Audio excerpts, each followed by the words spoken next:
From the East and the West, you've heard others, but now you've tuned into the best. This is a Prime Wave Media production, the NFL Bet Exchange, hosted by my man, Pop DiBiase, the primetime capper, and the Don of Cape Cod, Jeff Dawson. All right, we are here, and it is time for the NFL Bet Exchange with your host, Pop DiBiase, the primetime capper, and the Don of Cape Cod himself, Mr. Jeff Dawson. How are you doing today, Jeff? How's everything going in the cod, sir? Well, it was a rough night last night. I had a couple last-ditch efforts in my fantasy world. Needed Stevenson to get us 10 and 11 points. He gets hurt. And then I was facing the Pats defense with Marquise Brown. And the Pats get a touchdown. They get about a half dozen sacks.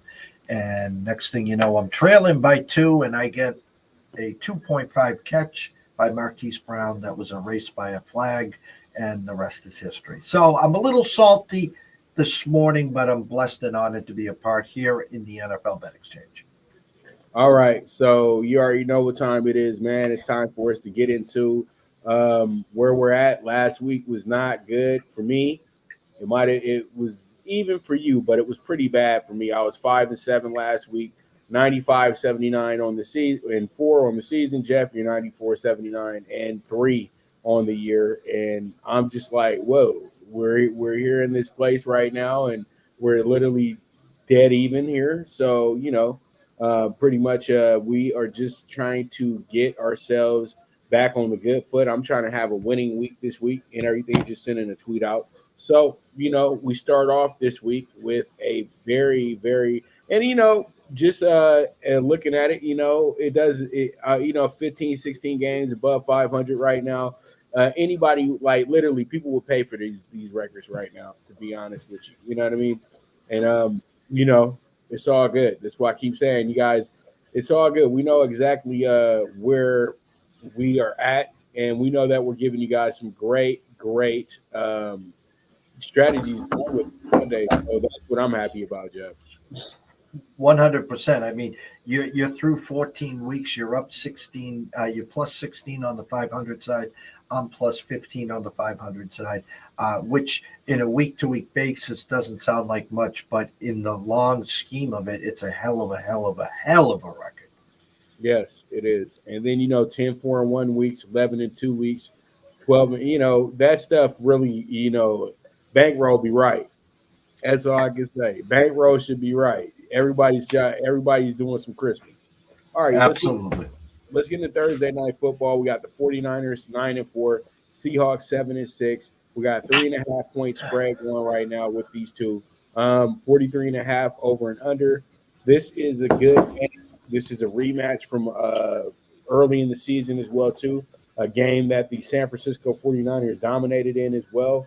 The Niners coming in here as a away team right now, they're 2-3, Jeff. And then Seattle is not that great at home right now, in my opinion. As you can see, last week they lost to the Panthers in the last home game they had. They lost to the Raiders. They're 3-3 on the season when it comes to their home games as well, too. Now, when you break down the numbers, you have a Seahawks team that's lost their last 3 out of 5. You have a San Francisco team. At one point, they were 4-4 on the season. Everybody was talking a whole lot of crap after what happened in the Atlanta game, and then pretty much they come back and they get absolutely destroyed by the Chiefs, and then they haven't lost since. They're on a 6-game roll right now, and they're feeling really good coming into this one. Seattle played another hard-fought game, but wound up losing that game. They've lost their last 3 out of 4 since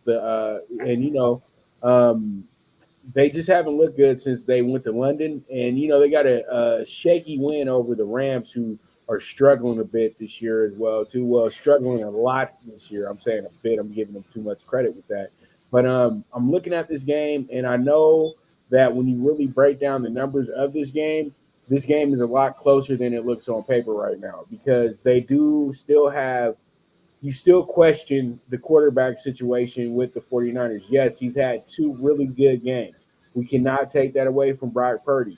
But Brock Purdy is in the same position as the Jeff Hostetlers of the world, the Trent Dilfers of the world, where you have a great defense that's backing you up. It's a walk with me defense. So when you have a walk with me defense, you have free reign to really be great on the offensive end as long as you're not making mistakes.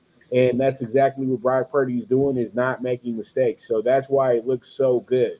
But I think once you get to a team that has the tape out after 2 games, Seattle's going to be ready for whatever. Now, and they're not going to be taking him as lightly as I would say the Dolphins did and the Bucks did. And I think that they caught the Bucks and Dolphins kind of slipping those past 2 weeks as well, too, Jeff. The Dolphins did kind of came into the game with a cocky attitude, thinking that they were going to be able to just, lift up the 49ers because their coach has somewhat of a relationship with that franchise.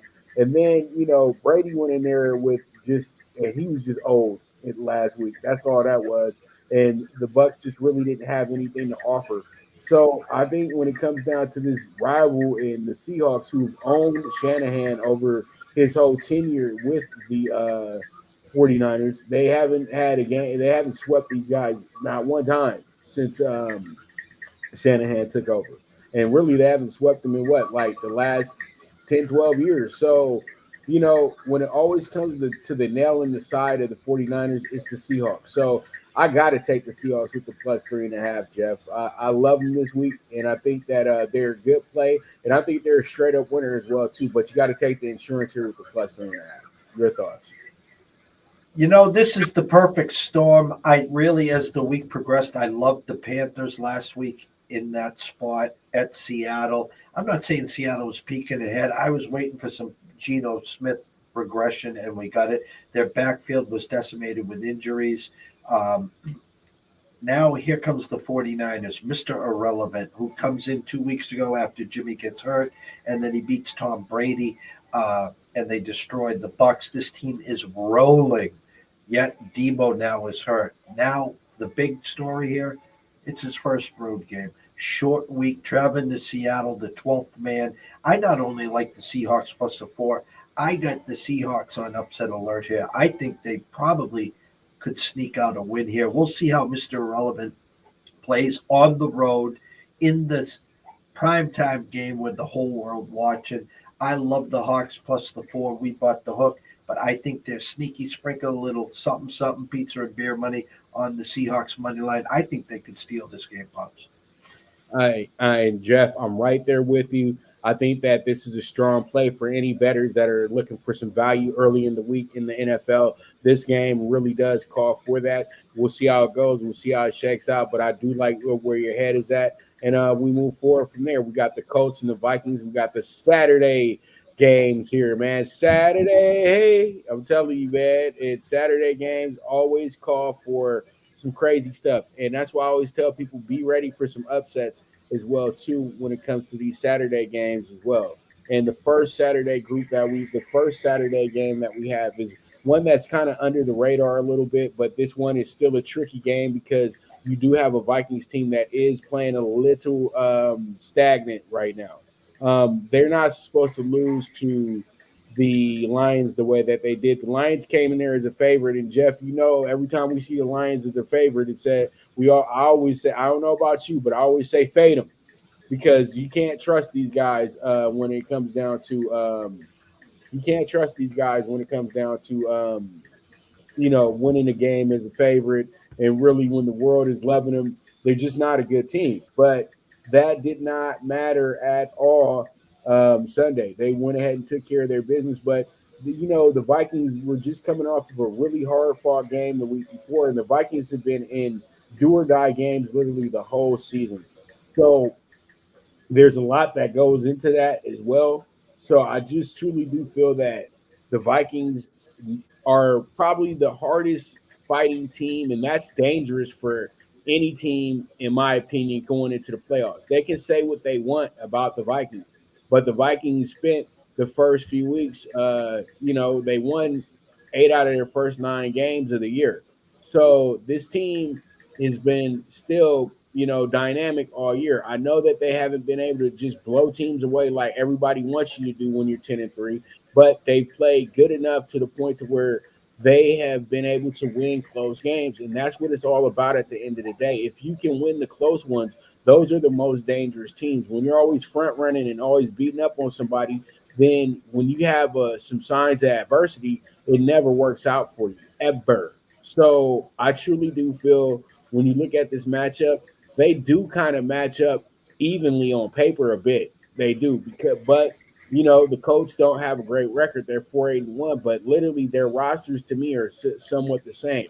They both got dominant run games, and they both got what I would say ultra game managers. Yeah, I know Matt Ryan might not be the Matt Ryan that went to the Super Bowl years ago, but he still has that veteran prowess and that awareness and things like that. So I look at the spread. It's a -4 to the Vikings at home, and then and you would say, why isn't it more after what just happened to the Colts? But we do understand that this is a bounce back game. The Colts have had a good amount of time off as well.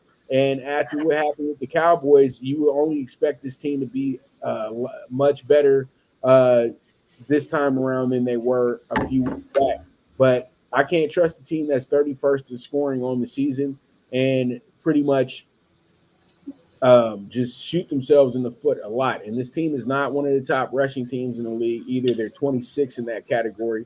So I truly do feel like this is a good bounce back game for the Vikings to go ahead and work some things out. So I love the Vikings with the -4 in the spot. Jeff, what are your thoughts? Pops, I'm looking at a 5.5 for the 46.5, now 48.5 and a 4.5 or 4 at most spots. The line smells to me, and I go back to the Indianapolis and Dallas game where Indianapolis was right there at the half. They were right there at the start of the third period, and then in the fourth quarter, they just blew up. The Dallas D took over, and they put up like 28, 29 points that quarter, and the rest was history there. Colts with a little extra rest here. I think the number smells to me here. We took the Colts +4. I wouldn't be shocked to see a 24-23, 24-21 game. I think the Colts will be able to run the ball with Taylor. I don't know if Matt Ryan will be behind the helm or are they going to go back to Ellinger. But I think they'll be competitive here. The Vikings will be a little salty after the Lions loss. Again, now, they're not going to catch the Eagles. They didn't have the tiebreaker because they already lost to the Eagles. I think it's going to be a competitive game. We're going to take a swing with the Colts here, Pops. I love it. I love it. This is what I like to hear. So let's go ahead and move forward from there and let's get into our next game. And that's going to be a good one here. It's going to be and there goes Jeff's play right there, +4 with the Colts. So, Jeff is loving the Colts in that spot. I don't blame him because the thing is this is a 50-50 situation. And when I say 50-50, you can go either way when it comes to the spread. But I think when you say who the winner is going to be, it's probably going to be the Vikings. That's why I'm all over the Vikings in this spot. But it probably will wind up being a very close game. All right, so we have the Browns and the Ravens. We got the old Browns versus the new Browns. And I think we can go ahead and pretty much say, let's stop saying that. The Ravens belong to Baltimore and the Browns are back. You know what I mean? And whatever history the Ravens had, it all lives in Cleveland. So it doesn't really matter. You know what I mean? At the end of the day. But the way that the Ravens have dominated this series over the years is just remarkable. But they don't have Lamar Jackson, who's been a thorn in the Browns side for years now. And they don't have Huntley either, from what it looks like. But I think Lamar is still a game-time decision. We both know this.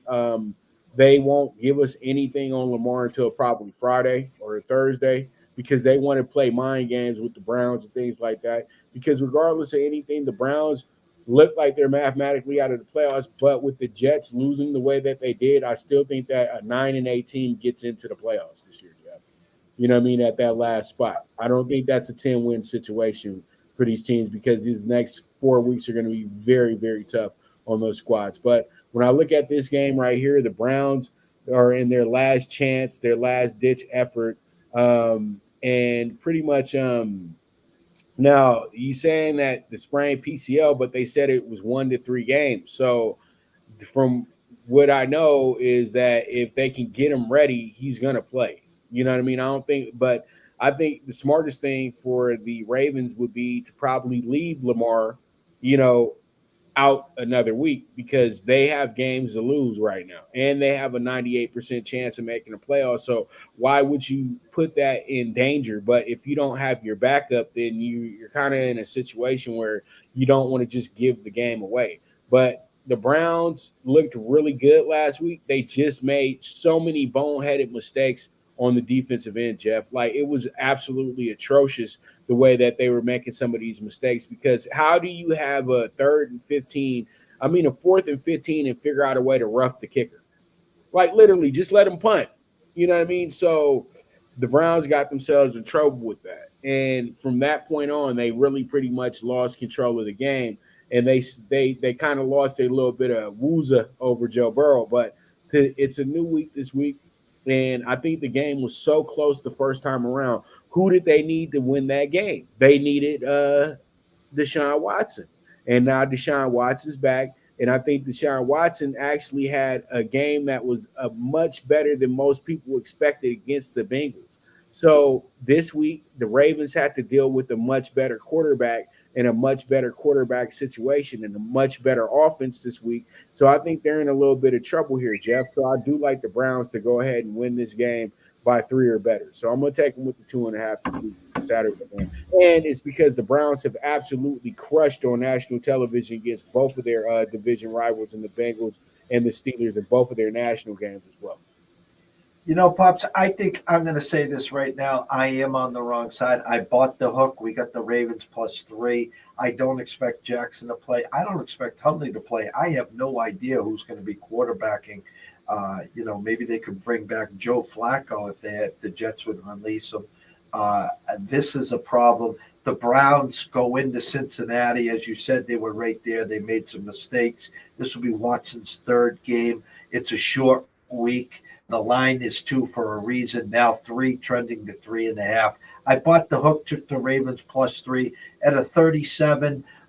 They got 2017 written all over this. First one to 21 wins. I'm hoping it's Tucker from the moon.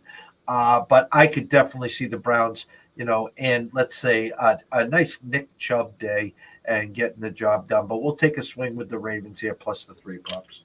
All right. Let's jump into the game of games for Saturday as well, too. That's going to be the Dolphins and the Bills. And, there's a lot to dissect here, Jeff. There is, too. And this is probably one of our games. This is top 5 games of the week. Let's just keep it real. There's 5 games out the week that are very important to the playoffs of the NFL, to the divisions of the NFL. And believe it or not, these teams are right at each other's throat because the Dolphins are still ahead in the clubhouse when it comes to division wins. Yeah, we all have to understand that the Bills have now got 2 in a row. They have dropped the first 2. So the Bills have 2 divisional losses for their 3 losses this year. That's absolutely insane. But then you have this Dolphins team, and let's go ahead and play a little fun game real quick. You have this Dolphins team that's won the first 3 games of the season. Now they're chasing the 72 record, right, Jeff? Then Tua gets body slammed on national television. All of a sudden, every American turned into a head doctor and felt that the guy didn't need to ever play football again after what had occurred. And so then they lose 3 in a row. Then they bring back Tua, and then they start a 5-game run. But that 5-game run is against a lot of teams at that point in time that were struggling, right? So they use that kind of as an excuse. But I say winning in the NFL is winning in the NFL. It does not matter who it was against. You won the damn game. All right. Let's stop playing around like it's Pop Warner. This is professional football. Okay. That's why you saw the Cowboys have such a tough time with the Texans. So they win 5 in a row. Then I feel like, in a sense, they got a little figured out, Jeff. And then they go to San Francisco and get absolutely stomped out. And then they come to San Diego, and without the 2, breakaway scores from Tyreek Hill, they were absolutely dreadful. When you take back those 2 touchdowns, the guys, they could only really muster 3 points. You know what I mean? And so pretty much they had probably their worst offensive game of the year, other than the game that they had against the Jets. So this team, I think, is starting to get figured out a little bit. And when the America falls way too in love with you, Jeff, that's when you start getting in trouble. It was all good when nobody thought the Dolphins were a threat. Now the Dolphins are a threat, and I feel like sometimes you do throw games away in the NFL, Jeff. And I think that there is some real say to that in a sense. You know what I mean? You throw because you can afford to throw away those games. You know what I mean? They're 8-3 going into week what 13. And so they're breathing easy, Jeff. It's not all good. And you were ahead of the division as well, too. So now you're in second place in the division, and now you do have teams that are nipping at your heels. So this game is going to be much bigger for the Dolphins than it is for the Bills, in my opinion. And I think the Dolphins know that it's going to be really cold, even though they had to bring the warmers to LA. That was crazy. They brought some warmers to LA, 55-degree weather. But with a lot of people, real quick, the Dolphins weren't being punks, though. When you're over in Inglewood, California, you are not that far from the beach, okay? Marina Del Rey is right down the street, and there's a lot of water there. So when you get cold and water next to each other, it's going to be – it says 55, but it feels like it's really 30, 25 out there. So that's why you had them trying to warm themselves up, and they are from Miami. So Miami is one of the – Miami's probably can be hotter than Vegas at times, you know what I mean, with humidity. So it's just, they had to get used to it, I guess, but they just couldn't.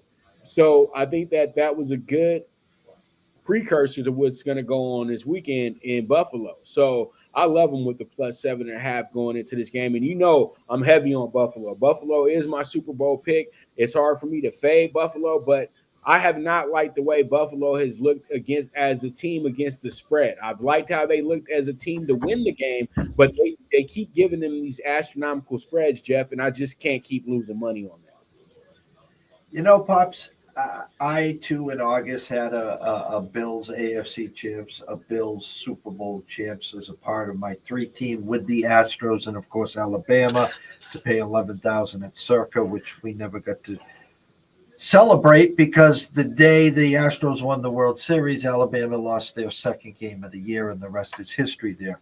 In come the Bills that came out guns a-blazing. They have not looked good of late. I watched them against the Jets in a revenge spot Sunday. They couldn't get anything going. Yeah, the weather was a factor. Yeah, it was windy. It was blustery, yada, yada, yada. That's what makes the Bills even more special and tougher at home.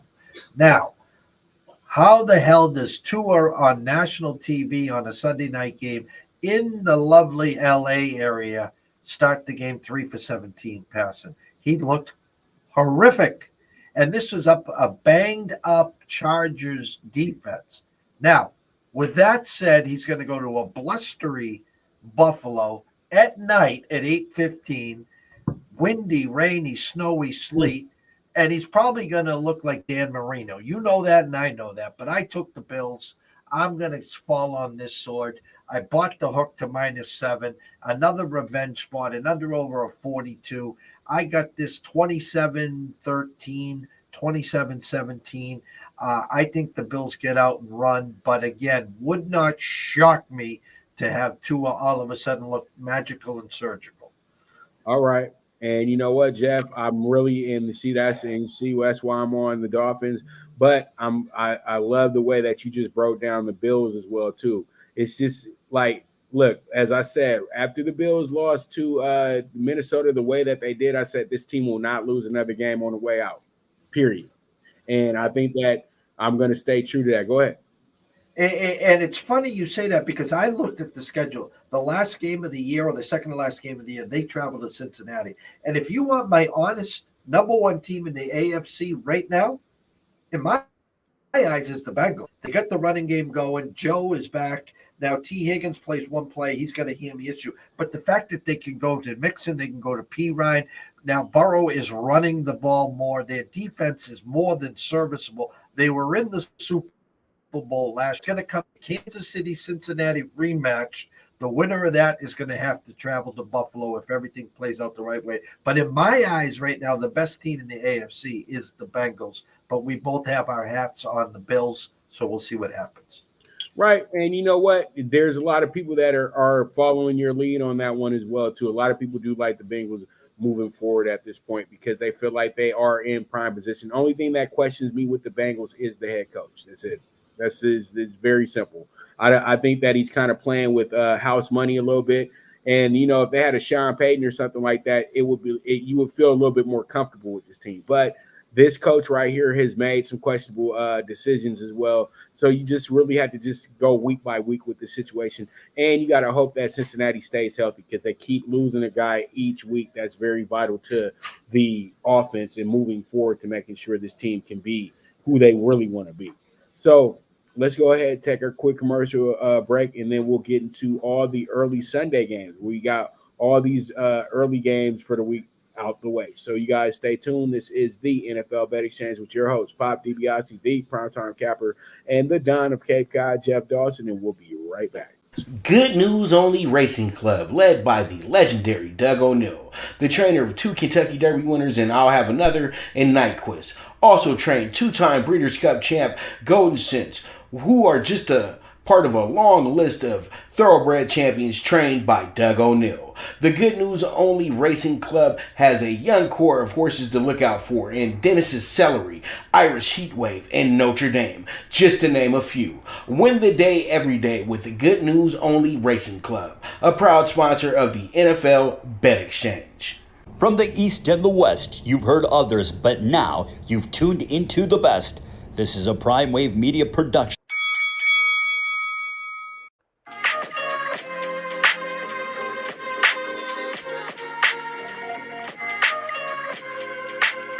Tune into Big Wave Boxing every week with a brand new guest with the one and only Pop DiBiase, the primetime capper, getting the best boxing stories, best boxing angles, and the truth when it all comes down to the sweet science.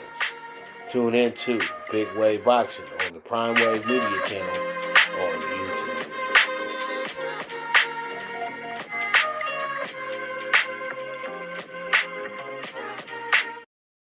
All right. And as in confirmation, we already knew this last night. I did tweet it out too that the ACL was probably torn, and it is, Jeff. Kyler Murray is done for the rest of the season. And also in other news, Marcus Mariota has left the franchise for the Falcons. I think that he just has checked out of coming to the facility and everything like that. I think he's still getting a paycheck, but he just is going to rehab his somewhere else. I don't think he's not too worried about doing that with the Falcons. They said he's not taking a demotion too well, but at the end of the day, he was just groomed. He was just holding a job for the Ritter anyway. So, you know, it is what it is. But I look forward to jumping into that game when we talk about it and talking about, you know, the Desmond Ritter effect that might take place as the Falcons move forward, because I think that he was actually a slam dunk pick. And a lot of people were it was a bad quarterback's draft, and I thought that possibly he could have been the first quarterback taken off the board, but he was not. But you know, he kind of gives me the Russell Wilson vibe. You know what I mean? So the early Russell, let's not right now, Russell. You know what I mean?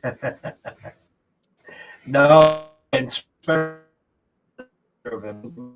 Michael Jordan like this. I'm waiting for the gifts to come out. He got cold cocked just as he started to get a little cooking there. He made 27-0. They were down, and then Mahomes just started throwing the ball around like a rag doll and let Denver back in there. But it's been a tough year for Russ. I think for Denver, what you got to do is fire the head coach, bring someone else in. I don't think they got the wallet, and Sean Payton doesn't want to go there. There'll be a couple other names out there. Here, and Vrabel's unhappy in Tennessee with the firing of the GM. He might be available. Who else will come out available after that? But I'll be interested to see what happens to Ritter. Mariota, if he did get released, I mean, a Baltimore Ravens team, a San Francisco 49er team that's looking for a mobile quarterback, maybe to jump into the system as a backup or, third string. Hey, pick up the playbook. We might need you. If that's the route he goes, God bless him as well. Man, there's so much stuff to divulge, man. But we got to jump into this Eagles and this Bears, and I'm gonna tell you right now, I don't want to I don't like to jump the gun and front run, but when I looked at the stats for the Eagles last night, incredible this season, Jeff. Like literally, and if anybody really wants to argue and say Jalen Hurts isn't the MVP, you don't know a damn thing about no football because that man has has cemented the MVP easily, and that was all done this Sunday against the Giants. He literally dismantled the Giants. Were either running or passing, and the Eagles were hitting on all cylinders. Dropped 48 points, and I think that's about their third, fourth time dropping 40 this year because this NFL has been a little different this year. We haven't had too many teams dropping 40 weekly like it had been for the last few years, but I think that now the Eagles, since they clinched the playoff spot and they're getting really close to winning their division as well too, they're not too worried about looking great in games anymore, in my opinion. This is going to wind up being a game that a lot of people are going to tell themselves this is going to be my big cherry on top for my 15 team parlay of all favorites, and it's going to wind up biting you in the butt. You know what I mean? In my opinion, because the Bears aren't playing great winning football, but they're playing much better offensive football at this point. And you have to take them seriously. And we did. The Eagles get caught slipping a few weeks back against the Colts team, but I would say the Colts have a better defense than the Bears as well too going into this game. But this is a type of game that will catch you off guard. But hey, I thought the Giants were going to show up last week with defense as well too, and they got absolutely obliterated. So, you know, I just got to go with the numbers here, Jeff, and I like the +9. There's not much to talk about here because the Eagles are light years ahead of the Bears. I do have the Eagles winning the game, but they're going to have a difficulty winning this game. That's my thoughts. If I am the GM of the Chicago Bears, I am bringing as much staff. I am bringing everyone into my box, and I'm giving them a notepad and a pen, and I'm going to say this. Take the notes now. And the reason I'm saying this is this. Jalen Hurts a year ago is exactly where Justin Fields is today. Justin Fields has made leaps and bounds. He has proven he is who he should have been, meaning in the draft. He was passed over by a few teams. Who's going to regret this? Now, Jalen Hurts last year, again, first look, not there, run and run. So what did the Eagles do? They shored up the line. They brought in A.J. Brown, who now can go across the middle. It makes Devontae Smith that much better. It opens up the lanes for Goddard, and the rest is history. This team leads the NFL in every offensive category, rushing, touchdowns, passing, you name it. Now, Justin is a year away. He needs an A.J. Brown. He needs the next step. This is a fun game. It's too many points. This Eagles team, I'm telling you right now, if Justin can just control himself, win the turnover battle, I think it's going to be competitive. The Eagles got a 2-game lead now, actually a 3-game lead for the number 1 spot. I think they get the win. I think this game's closer. I'm grabbing the 9 points as well. You got to, Jeff, because, we at that point of the season where upsets like this happen. It doesn't matter how you guys feel, what you guys think, and what they told you on ESPN all week. These games are not. These games are definitely not locks for any of these teams. When they playing again, when you got 12-1 going against 3-10, it's always a dangerous situation for the 12-1 team, in my opinion, because you're risking players that are going to be guys that are going to be huge in the playoffs for you as well too. So there's a lot of decisions that have to be made when it comes down to these games, and hopefully, everybody gets out of that game safely. But we know how it goes with bad teams, man. You know what I mean? Bad teams don't know how to cooperate the way that you want them to. You know what I mean? So it is what it is at the end of the day. All right, so we move forward. Let's go ahead and jump into our next game, which is going to be the Falcons and the Saints. This one is a rivalry game between the oldest pro teams in the South when it comes to football. they started it all right, Jeff. The old Saints and the Falcons, man. Guys, these two teams came into the league together, were automatic rivals as well, too. Both had to play in the NFC West forever. You know what I mean? That was nuts. This team, that both of them played in the NFC West, and they were literally just handcuffed because the 49ers were that damn good for so long. And then the Rams were pretty good as well, too. So you had no advantage, pretty much. It was a 4-team division as well, too, until the Panthers got there. So just a little history for everybody, Jeff.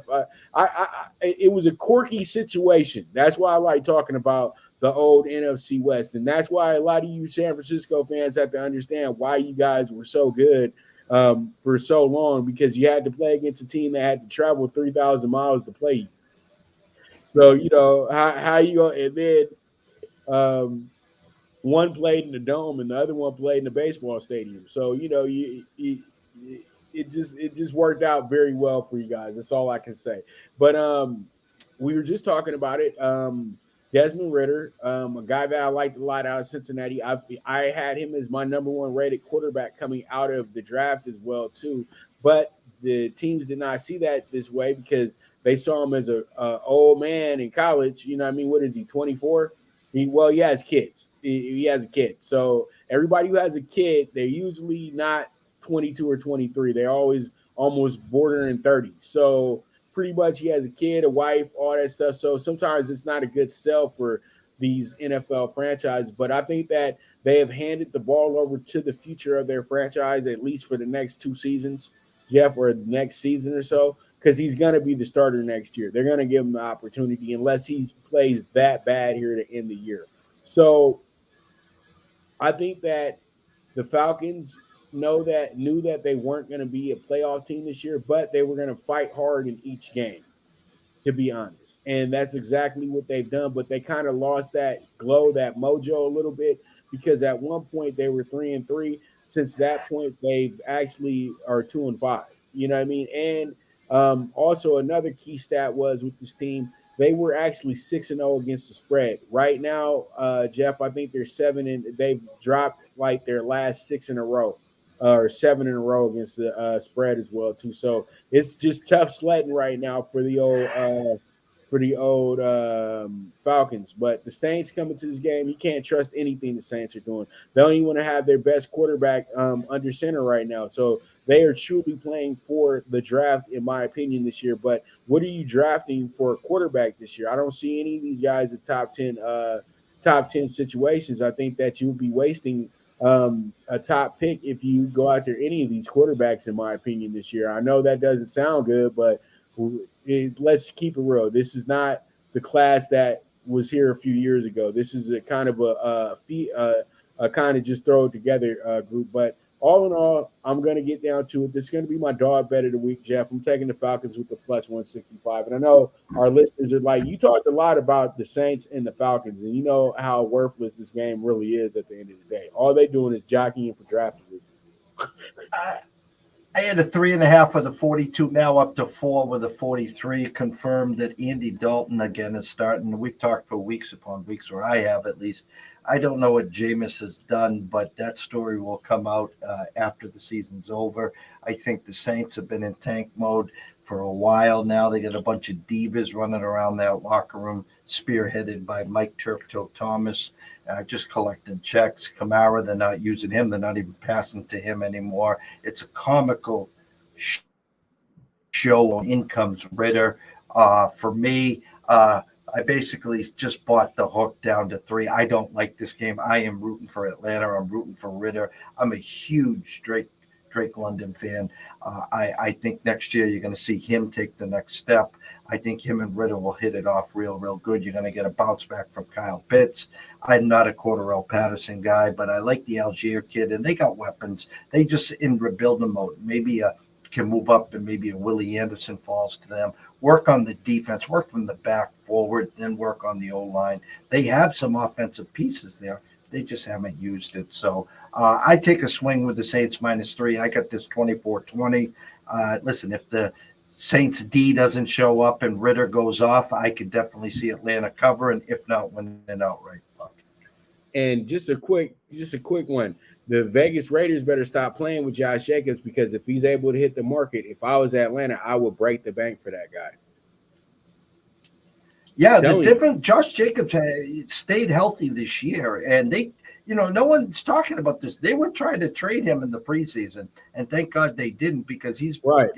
Has spearheaded their offense with Darren Waller really not playing most of the year, Renfro getting hurt, and their only offensive piece right now, obviously, is Devontae Adams. Derek Carr, in my eyes, will not be there next year.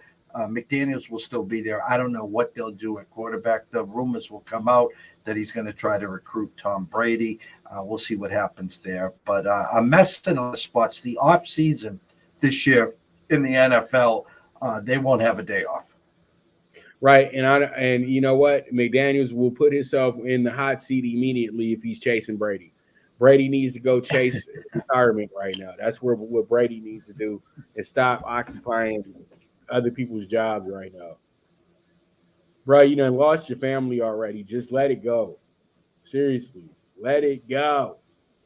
All right, we got the Jets and the Lions, and this is another important game this week, because the Lions are pushing towards that final playoff spot in the NFC, and the Jets are literally played themselves out of the final spot in the AFC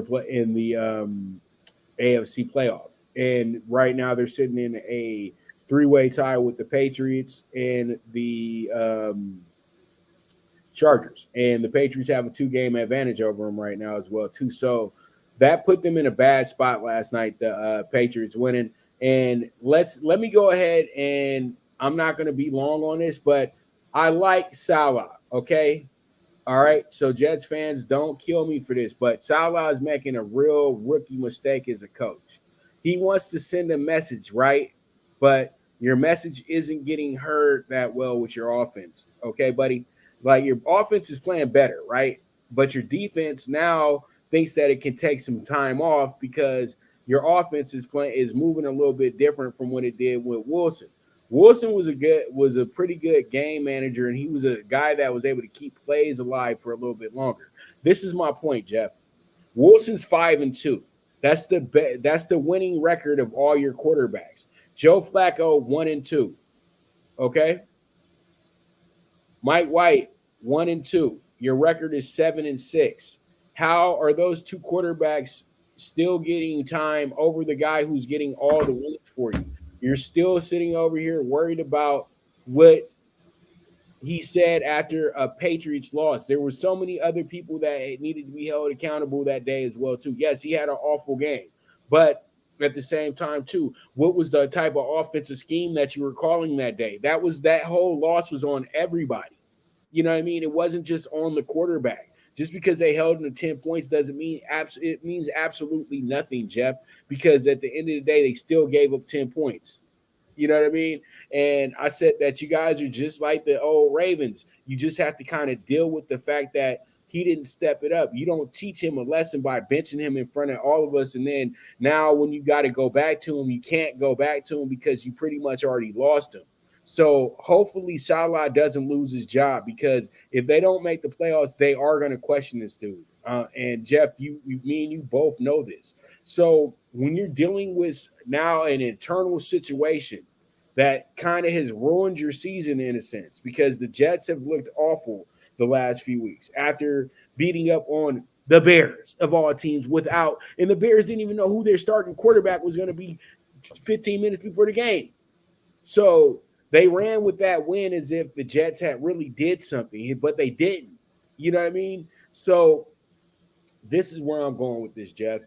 They have kind of lost my trust in this game. I wanted to go Jets in this game badly, because I want to see the Jets get to the playoffs. Honestly, I do. You know what I mean? It would be fun to watch a team that we had no expectations for get there. You know what I mean? Because Salah is a great coach.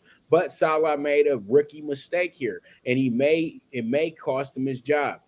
And the Lions right now 1-6, 1-6 to start the year. Now they're 6-7. That means this team has won their last 5 out of 6 games, which is absolutely incredible. And they could have won 6 in a row. This team is tough to beat at this moment. Got to take the Lions with the -110, because this is basically a pick 'em anyway. You know, I agree with most everything you said. I think Salas, you know, the Zach Wilson, he was talking about that one play. It's not one play in a game. His defense played their balls off against the Pats. He is now the scapegoat. White came in and the offense looked fabulous. It's almost like the Patriots situation when Zappy came in. It was like, oh my God, there's the offense, but it's like different playbooks for different quarterbacks. White has moved the ball. He's looked real effective. He had a chance to beat Minnesota.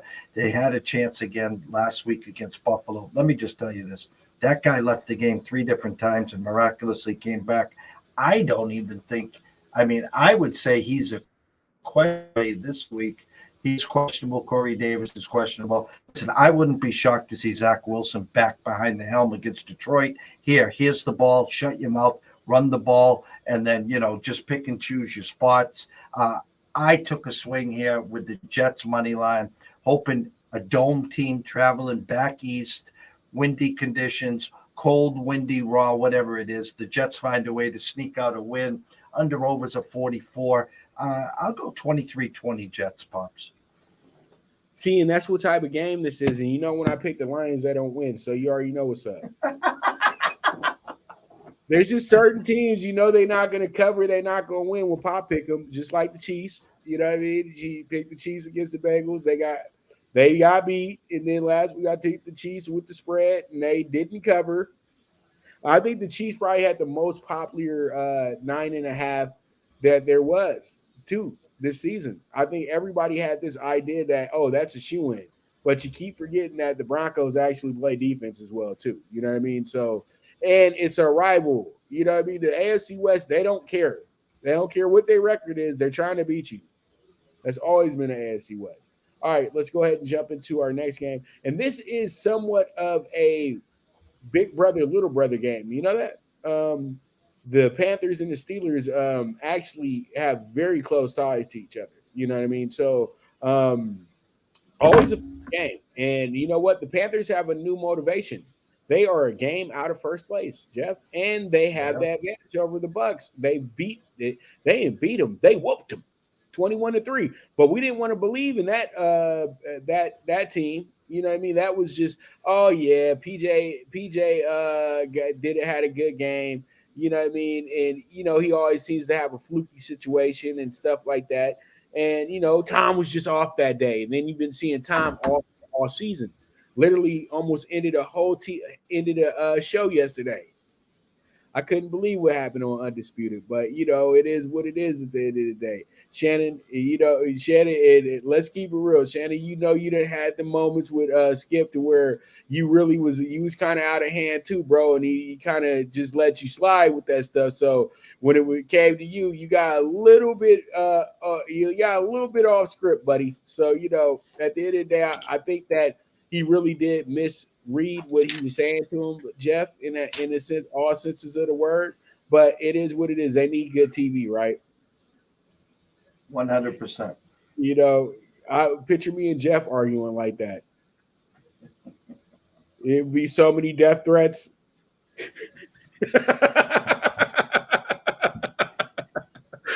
All right, so let's get down to the nitty gritty, though, Jeff.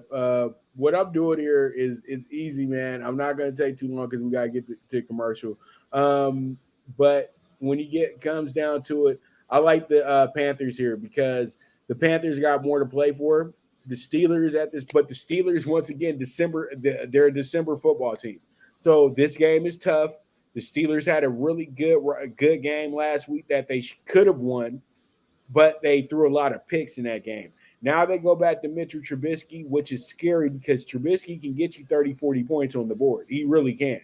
So, they do have a little bit of a better version of the offense coming up, even though they had to bench Trubisky early in the year. They did that to see what they had for the first rounder as well, too. So I like the Panthers, though, in this spot because Sam Darnold is having a pretty good year, and he's been able to get DJ Moore, who's pretty fresh from not doing anything with Baker this year. And, things are just looking really good. And the running game is just going so well for the Panthers. And when your running game is going well in the winter, you can be trusted. I love them with the -135. Jeff, your thoughts?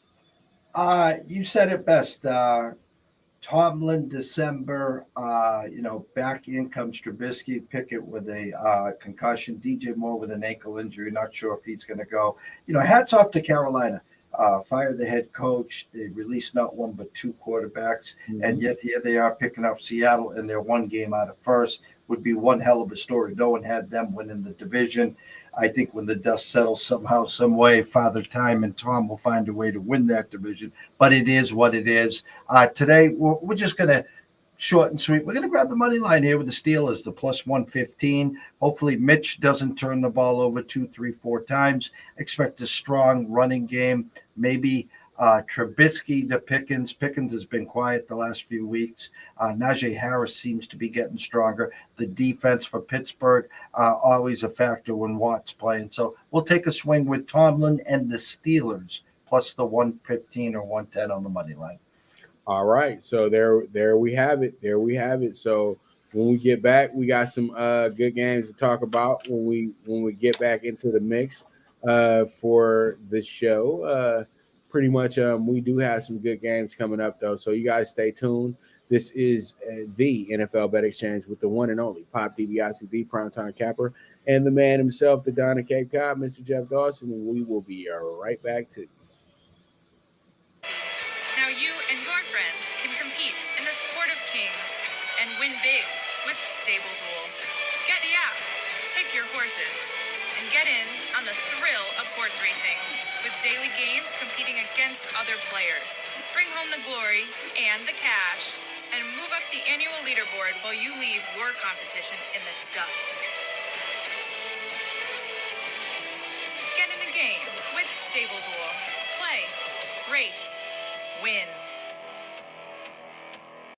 Good News Only Racing Club, led by the legendary Doug O'Neill, the trainer of 2 Kentucky Derby winners, and I'll have another in Nyquist. Also trained 2-time Breeders' Cup champ Golden Sense, who are just a part of a long list of thoroughbred champions trained by Doug O'Neill. The Good News Only Racing Club has a young core of horses to look out for in Dennis's Celery, Irish Heatwave, and Notre Dame, just to name a few. Win the day every day with the Good News Only Racing Club, a proud sponsor of the NFL Bet Exchange.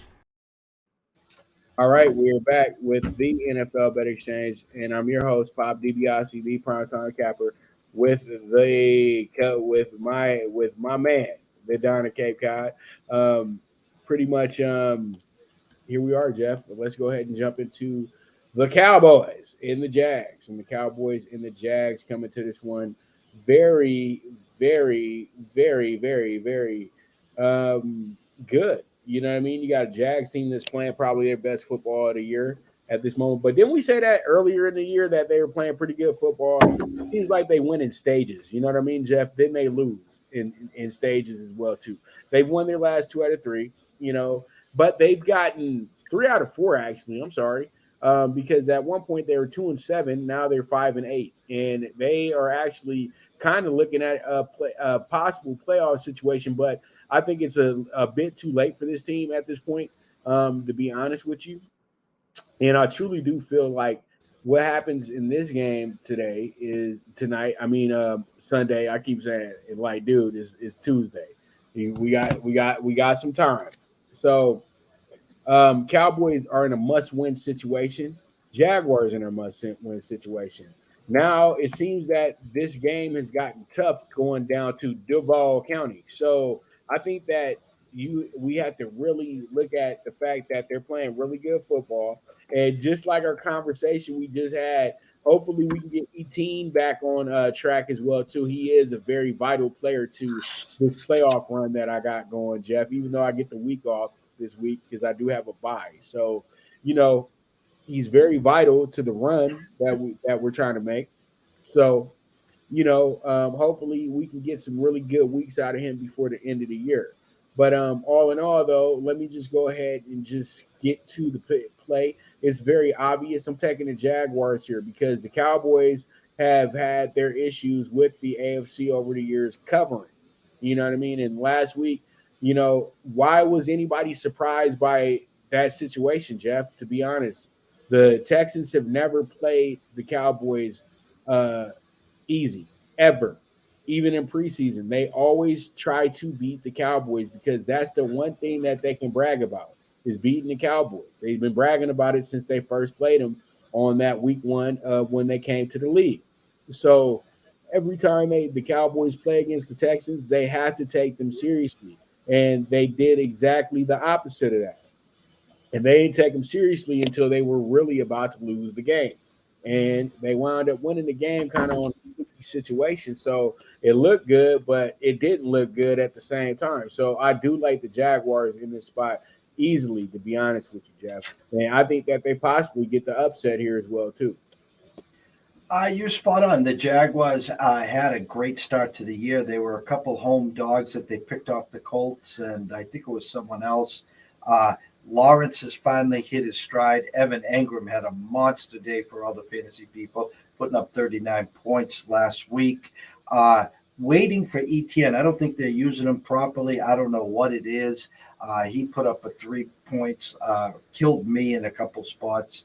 But offensively, Zay Jones has really stepped up. They still have Christian Kirk, Marvin Jones. Defensively, they played better, but Lawrence is not making the mistakes. We bought the hook here. We took the Jags plus the 6. I think it'll be a competitive game. I think I get an under over a 48 here. 27-21 is what Vegas is trying to tell us. I think if the Jags can get to 23, they should definitely cover this game. So we took the Jags plus the 6, Pops. All right. I like it. And sorry about that, y'all. I'm over here. I'm putting in the I'm putting in our fonts, but let me go ahead and get us right with Jeff. So you guys see that Jeff's on the 6. He's not on the other game, but Jeff is on the plus 6 with the drag. Sorry about that, Jeff. All right, we move forward. Let's go ahead and jump into the Chiefs and the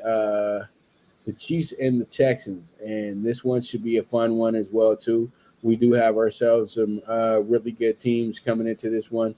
I truly do feel like we do have a game where it's really one-sided, but once again, this could be a game that gets people in a little bit of trouble because they got this idea that the game is just so one-sided that they might not need to really, look at it accordingly. But in my opinion, you definitely need to look at this game accordingly because there's a lot of things that are going to go on with this game.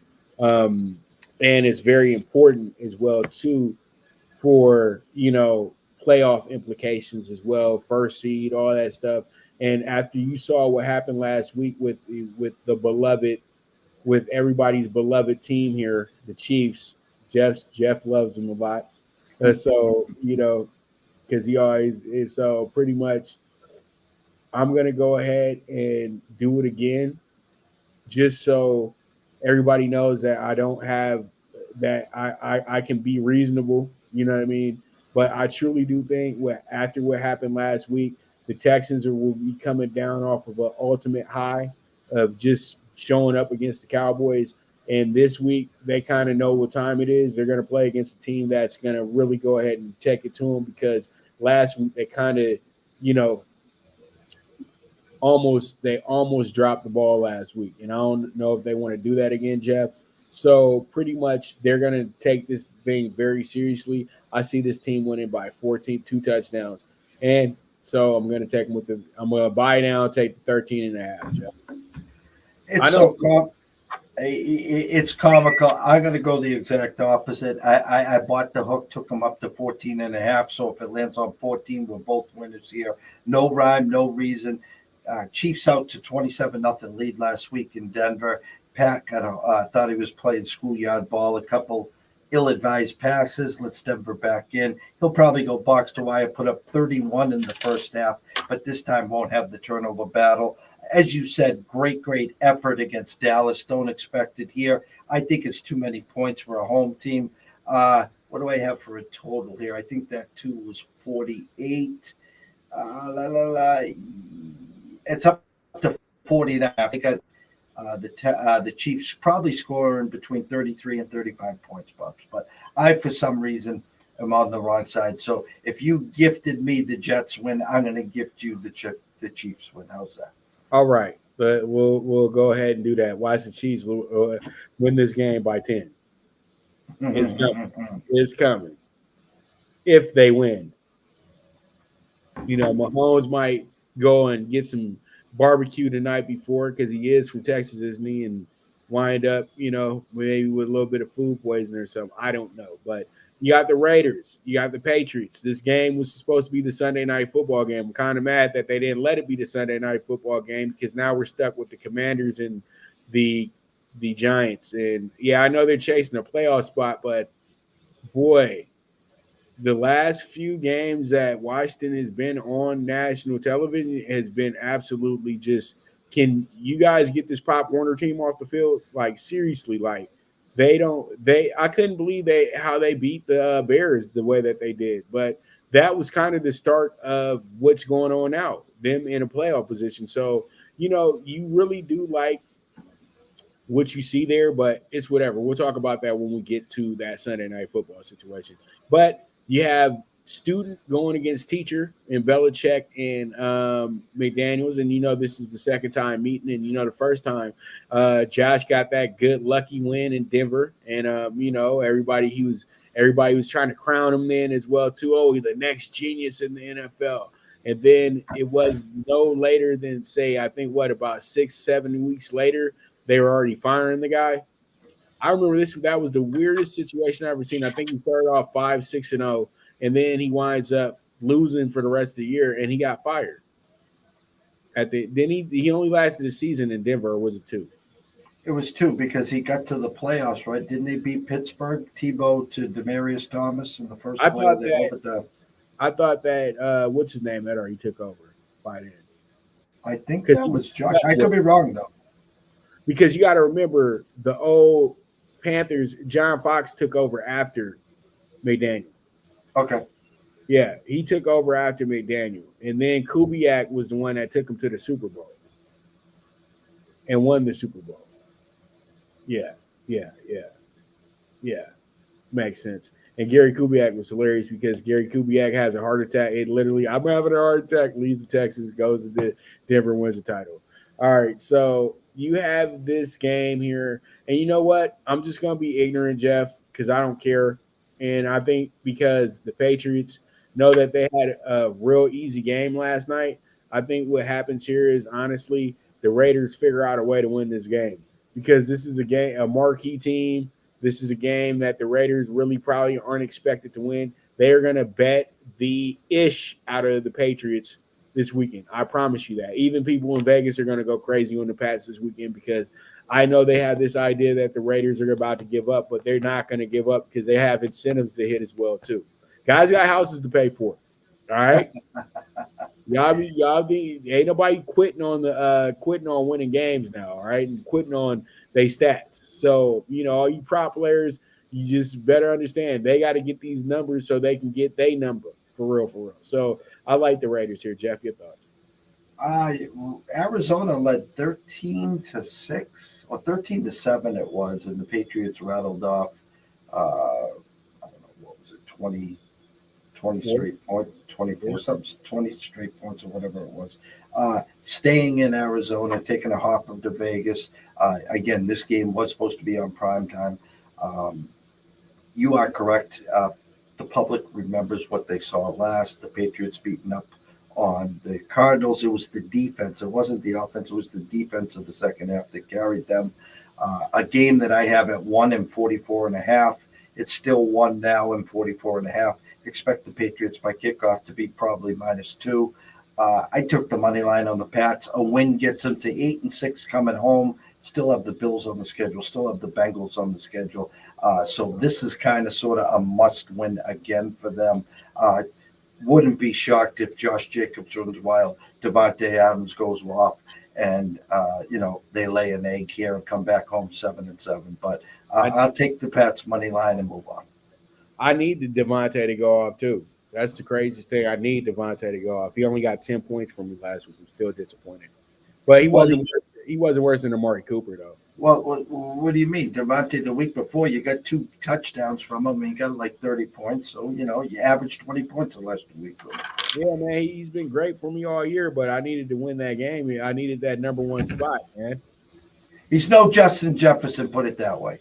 Right. I needed that number one spot. And you know what? He had 3 catches for 71 yards. I got excited too. I said, oh, he's about to have a big one tonight, another big one tonight. And then he winds up not getting a catch for the rest of the night. And Oh, then, but that's Murray Cooper really disappointed me, man. That's like the 4th time this year. he dropped an easy touchdown too Yeah, on yeah, Sunday. Easy yeah, he touchdown. did. Yeah, he did. All right. Well, let's go ahead and take another commercial break, and then we're going to get into all these national games and these last 2 late games. So you guys stay tuned. This is the NFL Bet Exchange with their host Pop DiBiase, the primetime capper, and the Don of Cape Cod, Jeff Dawson, and we'll be right back. Now you and your friends can compete in the sport of kings and win big with Stable Duel. Get the app, pick your horses, and get in on the thrill of horse racing with daily games competing against other players. Bring home the glory and the cash, and move up the annual leaderboard while you leave your competition in the dust. Get in the game with Stable Duel. Play, race, win.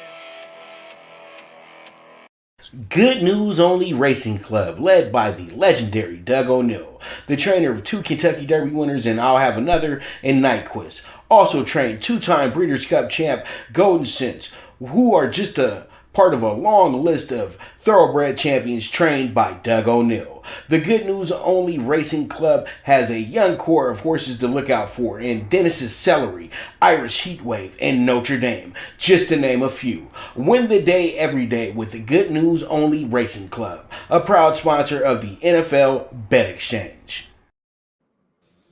All right, we are back, and it is time to go into their final games of the weekend. And pretty much up first, we do have a very good game that's going to happen between the Chargers and the Titans, and both these teams are 7-6.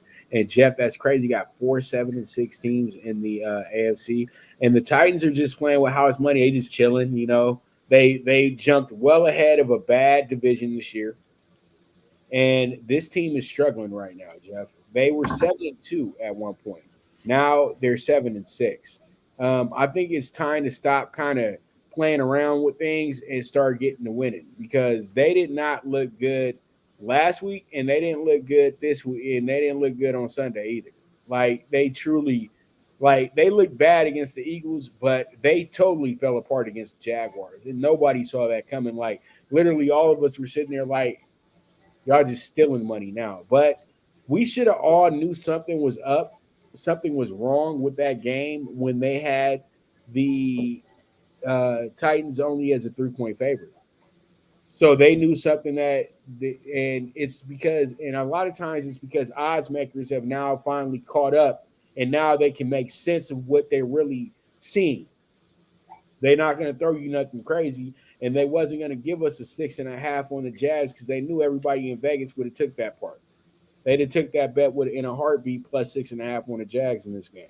So when they put the 3 in there, they were able to get everybody to lean up on the Titans. It's the best.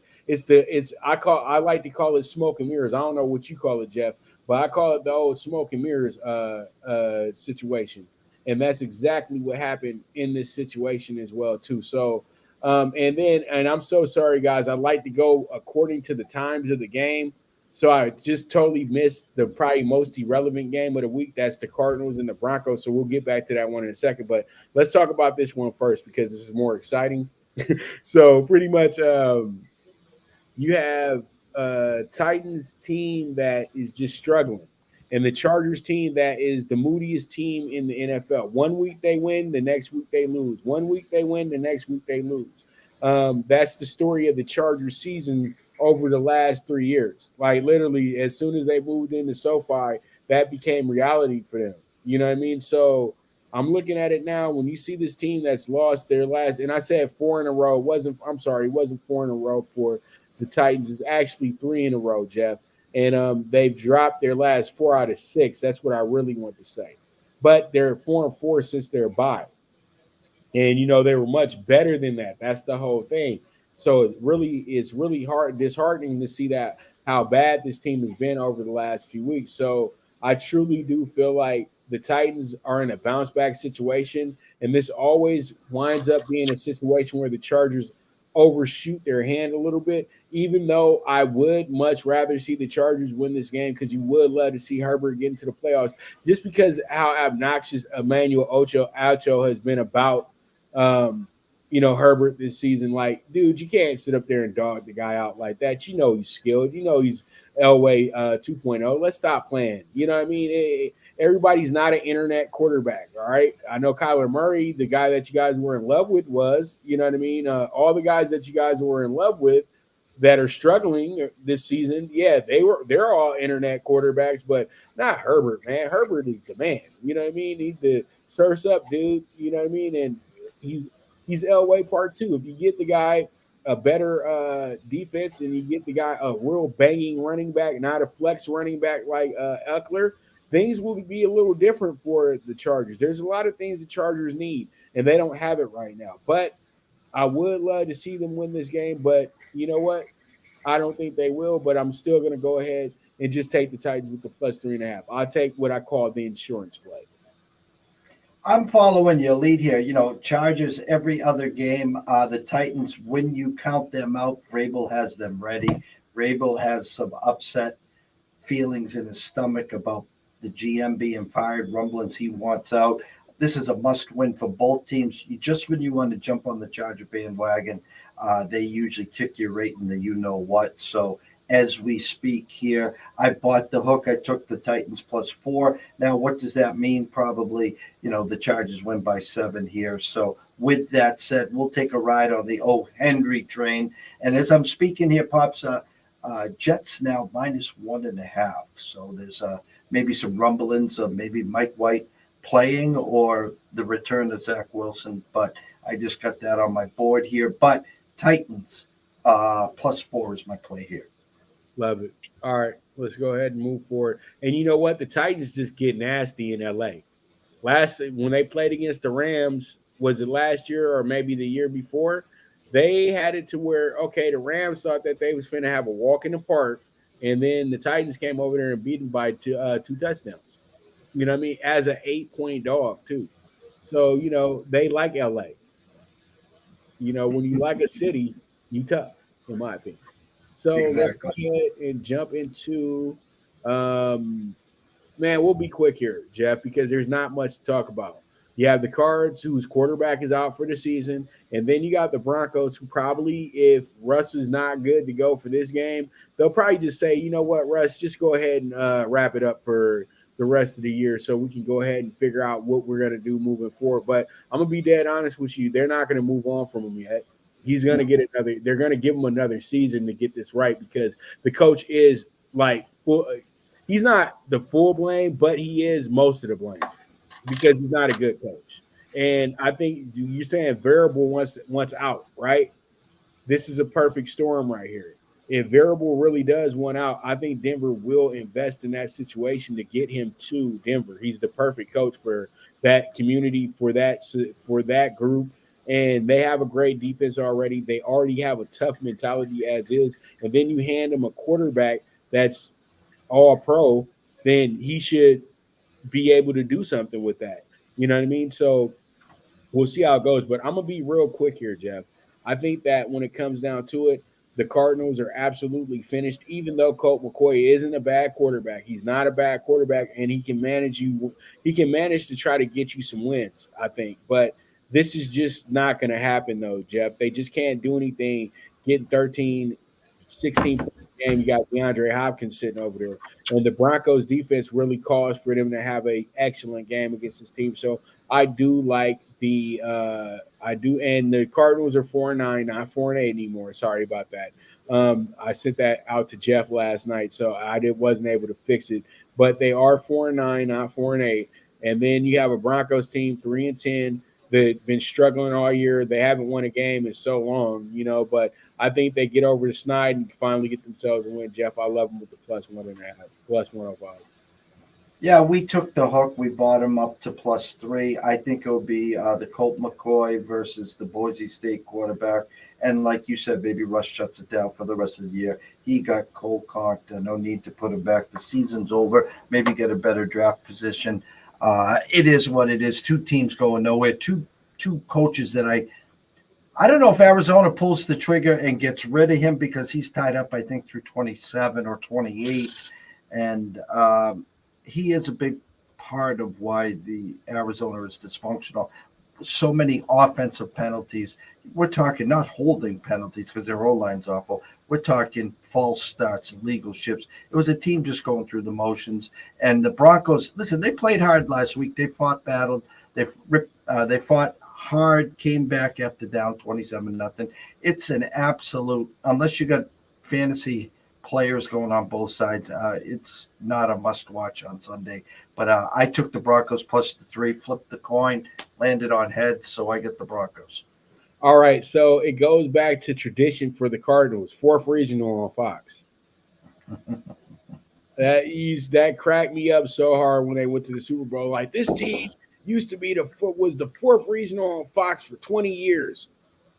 Like, literally their whole first 20 years in Arizona, they were like literally like they would really have to throw on a Cardinals game. Like, Cardinals never got shown in LA like that unless they were playing against an LA team. You know what I mean? And national TV game, forget about it. Forget about it. You know what I mean? I think the Cardinals didn't get on national TV for a good 5 years, Jeff. Let's be honest. And who else didn't get on national TV for a while when they were just putrid? Um, the Titans were like that as well too. There's a lot. I could just really name teams that they really did not ever want to put on TV. Seriously. And when the Bucks were the Yucks, they same went for them as well too. Like, would you get the Buccaneers on Monday Night Football when they were wearing the creamsicle jerseys? Hell no, never. And I remember the one time we got the Cardinals, it was because ABC didn't want to be in the winter and they were playing the Cowboys. And that game was actually centered around Jerry Maguire.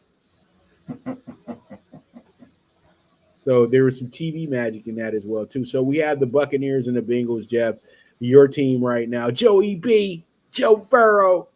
And everybody keeps asking questions. Why was Joe Burrow put out of why did he leave Ohio State?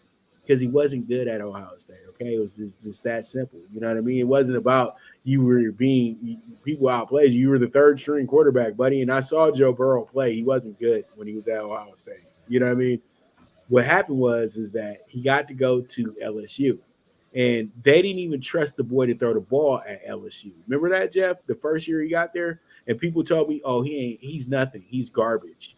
It's just another LSU quarterback." And yeah, he went to Ohio State, but so what? And then all of a sudden, the last few games of the season, he lit it up, and everybody kind of changed their tune a little bit about Joe Burrow. And then he came back with pretty much an all-star team and literally blew it up. And I would say this: he's really went above and beyond my expectations because I thought it was overblown picking him at the first pick in the draft.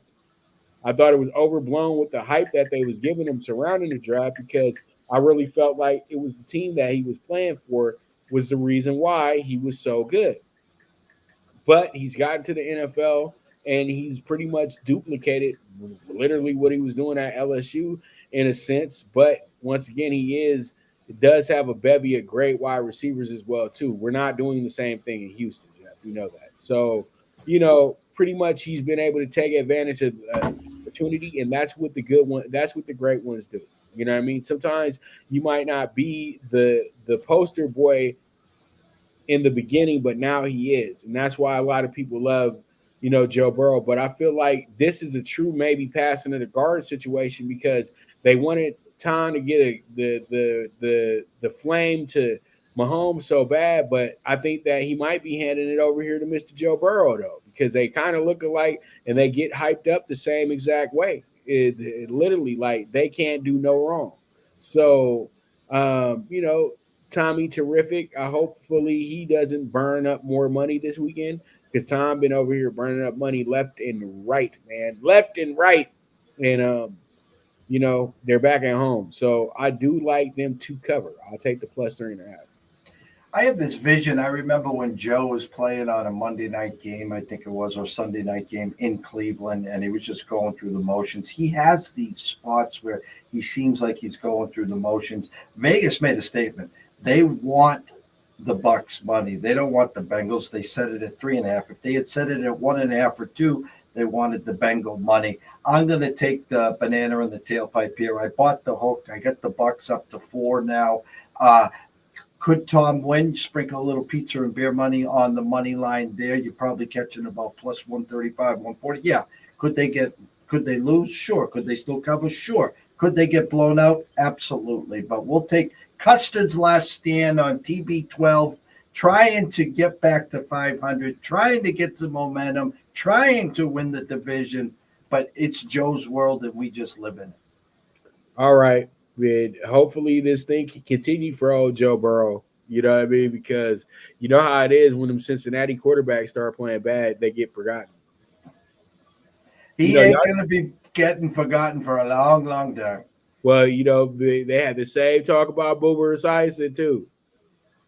Hey, listen, Boomer the lefty from Maryland, now on TV at WFAN CBS early in the mornings, was a legend there, took him to a Super Bowl.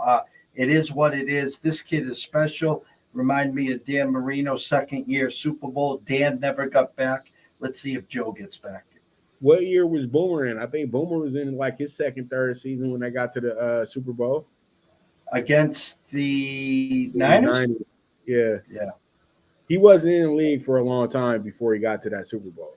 No, not at all. But Boomer got hurt. So, that's why it's like, But you know what? Before we get into our next game, shout out to his old co-host, though, Carthon, man. I know Carthon went to jail, but he's bounced back, and he does have the best show on FS1, like hands down. And he is so good, they have to show him at 4 a.m. my time. Because literally, it's a breath of fresh air compared to Undisputed, The Herd, whatever that show is that has Nick and that crew a part of it. The one show that used to be the morning show, that because that's probably the worst one out the group because they haven't been the same since Chris Carter and that the lady who hosted it left. And then just forget about for Speak because Speak hasn't been good since Whitlock and Wiley were there with Uncle Jerome or whatever the hell his name was. You know what I mean? Because that's literally just Joy Taylor just thinking that she's Jason Taylor. I've never heard somebody who's never played the game of football just keep dissing all these great athletes so much. You know what I mean? Like literally. And then Ocho, don't let me get started on him. Just pure hate. Just I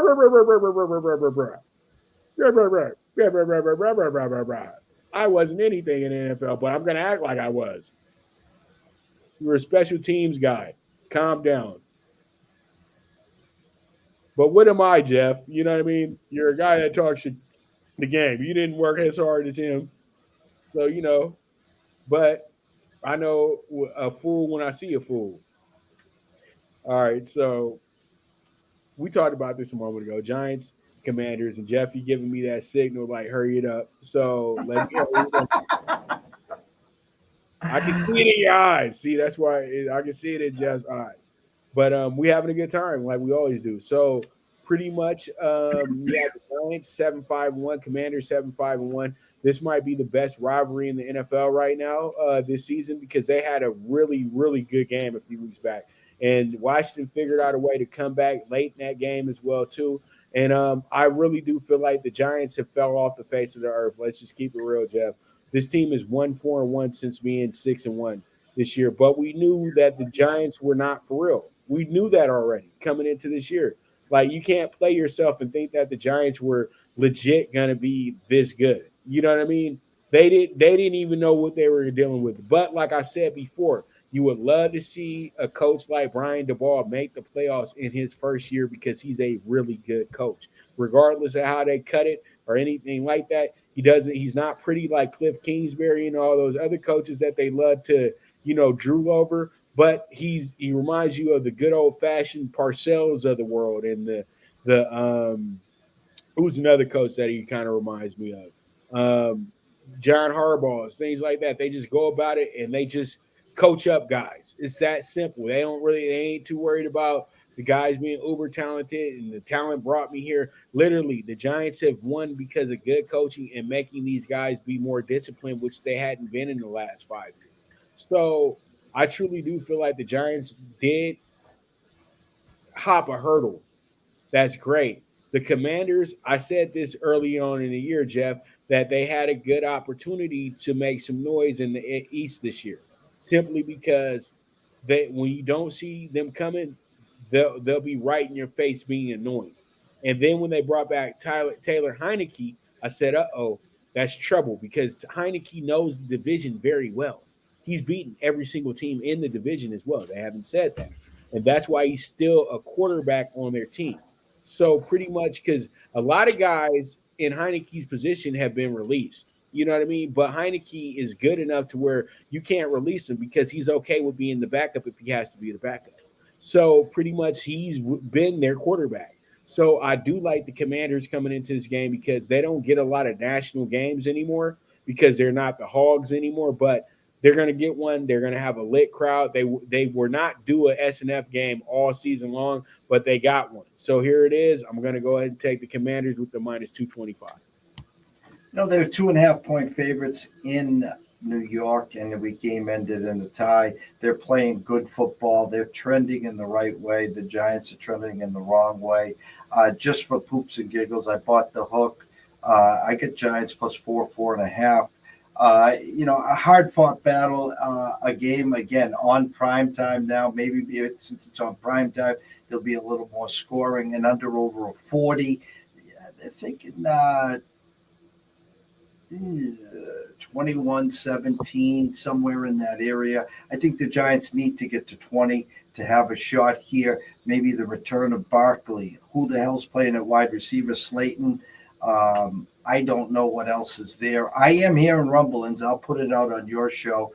The Dallas assigning a T.Y. Hilton, OBJ coming out and saying, I don't need to play a regular season. I'll play in the playoffs. I am hearing through the grapevine that there could be a reunion with OBJ to the Giants.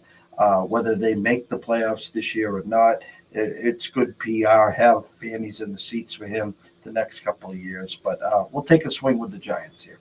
That's the only place where fans will accept OBJ. And accept the baggage that comes with OBJ. They used to it. They want it back, to be honest with you. They never wanted to leave, to be honest, because he's a story. He keeps them relevant.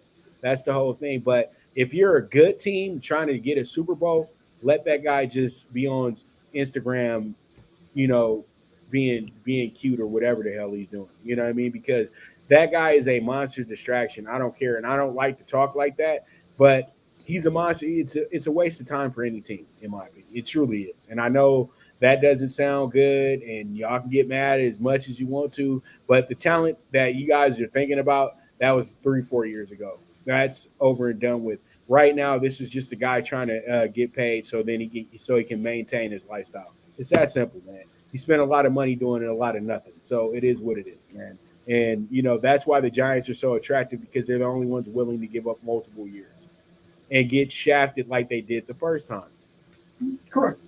Left Cleveland with the bag on that situation, though. Remember that? Yeah. Okay. All right. And then he might put the whole thing into Bitcoin as well, too. That's definitely why he's trying to get that long-term deal. Wound up not making too much when Bitcoin went, right after he did that contract. So it is what it is. Monday Night Football. Is you ready for a party? And I know ABC, ESPN is pissed about this one because this game is not going the way that they wanted it to go. They want to have their classic Matt Stafford, Aaron Rodgers matchup that they had for years on years, because if you notice it, they always had these guys playing each other on prime time, either on a Thursday or on a Monday Night Football game. You right, Jeff?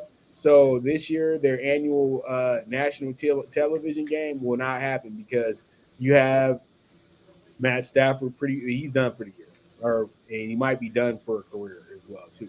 So you already can go ahead and scratch him out, and then Aaron Rodgers do you really want to play Aaron Rodgers? But then you say to yourself, as the Packers, we still got a chance. Even though we keep dropping games and we lost 6 in a row, we still got a chance.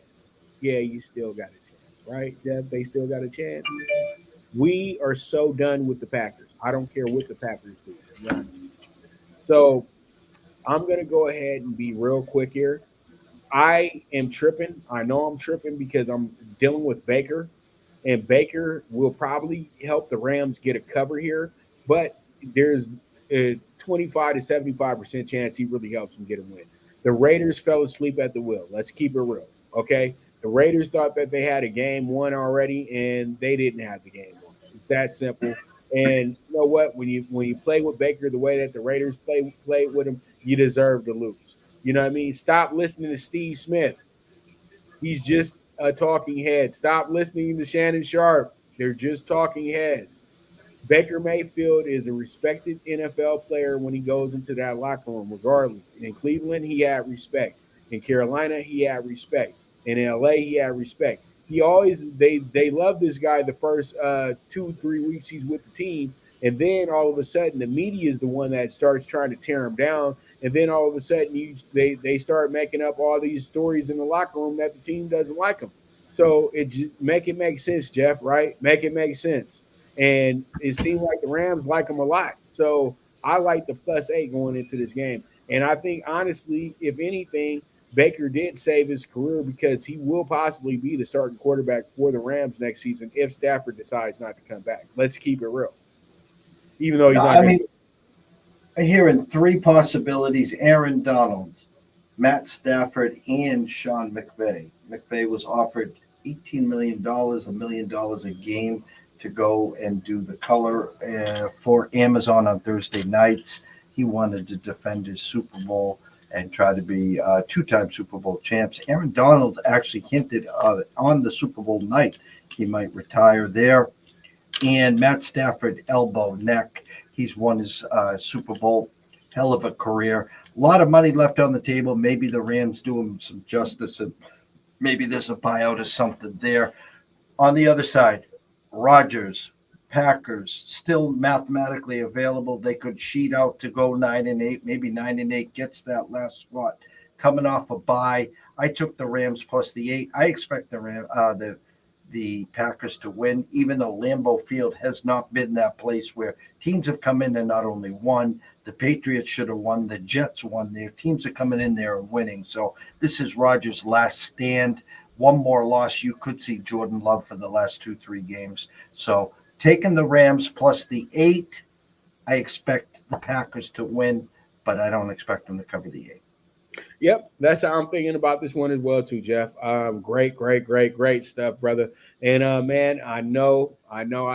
There's probably another show coming up for you, probably the next 10 minutes or so. So let me hurry up and get us out of here. It was another great show with you today. We'll be back next Tuesday, or if anything comes up, we'll let you know. We'll no later than Thursday next week. So pretty much, I thank you guys very much for tuning in today. I had a lot of fun talking Week 15 with my main man, the Don of Cape Cod, Mr. Jeff Dawson. So, Jeff, any parting words before we get up out of here? No, you're 16 games over 500. I'm 15 games over 500. Everyone that just jumped in late can go and see this broadcast on all your other platforms. Just pick and choose. There's a month to go here. We still got plenty of action to go. It's too late to be pushing all in. We never do that here anyways. You like a little something that I have, a little something that Pops has, a little something that you have, sprinkle them all together and put something in there. But don't go over your skis. It's the Christmas season. We literally have 12 days till Christmas. I think we got 18 days left of this year. So let's have some fun the next 3-4 weeks. Make sure you take care of the Christmas tree, the stockings, all your loved ones, and we'll try to decorate the bankroll with another winning week. And stay happy. This is the time of year where people be really sad, mad, going through some stuff. Be happy. Just be happy. That's all I can say. Just be happy. Because, rough times are ahead. Absolutely. You know what I mean? Don't worry about it, y'all. Don't worry, because y'all ain't seen nothing yet. Hell no. Yeah, just enjoy your sports world while we still have it. All right, I'm just jazzing with y'all, but Jeff knows what I'm talking about. All right, so there it is. And guys, be expecting NFL. No, I'm sorry, I was going to say NFL Bet Exchange, but the primetime angles will be on today, probably about 1:30, 2 o'clock. So be ready for that as well too. I look forward to that point of the day. But thank you guys so much for tuning in to the NFL Bet Exchange with your host Pop DiBiase, the primetime capper, and the Don of Cape Cod, Mr. Jeff Dawson, and we are out of here. Bye bye. Or I like to say, toodles. Thank you for tuning in to the NFL Bet Exchange, where the sharpest bets are laid. This show was produced by the Prime Wave Media Group.